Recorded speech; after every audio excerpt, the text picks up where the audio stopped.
প্রধান নির্বাচন commissioner AMM Nasir Uddin বলেছেন, নির্বাচন কমিশন কোনো রাজনৈতিক দলের পক্ষে বা বিপক্ষে দাঁড়াতে চায় না। সকালে সাংবাদিকদের প্রশ্নের জবাবে এ কথা বলেন তিনি। সিইসি বলেন, নিরপেক্ষ ভূমিকা নিয়ে কাজ করে যেতে চান তিনি। রাজনৈতিক নিয়ন্ত্রণ কমিশনের ওপরে বন্ধ করা না গেলে আবারও সেই আগের মতোই নির্বাচন হবে বলেও মনে করেন সিইসি। সবগুলো সাংবিধানিক প্রতিষ্ঠান পচে গেছে মন্তব্য করে, যতক্ষণ না সাংবিধানিক প্রতিষ্ঠানের ওপর রাজনৈতিক নিয়ন্ত্রণ বন্ধ না হয় ততক্ষণ নিরপেক্ষ ভূমিকা আশা করা ঠিক হবে না। সবার সহযোগিতা পেলে নির্ধারিত সময় অনুযায়ী জাতিকে দেয়া ওয়াদা পালন করা হবে বলেও জানান তিনি। যৌক্তিকভাবে নির্বাচন কমিশনের সমালোচনা করার আহ্বান জানান তিনি। রাজনীতির কাছে ইলেকশন কমিশনকে সঁপে দেওয়া, এইটাই হচ্ছে সবচেয়ে বড় কারণ।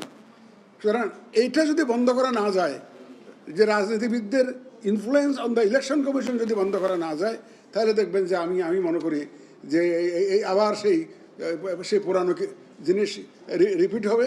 এটার থেকে আমাদেরকে বেরিয়ে আসতে হবে, যে কোনোভাবে বেরিয়ে আসতে হবে, নাইলে কিন্তু ইলেকশন কমিশন তার দায়িত্ব সঠিকভাবে পালন করতে পারবে না।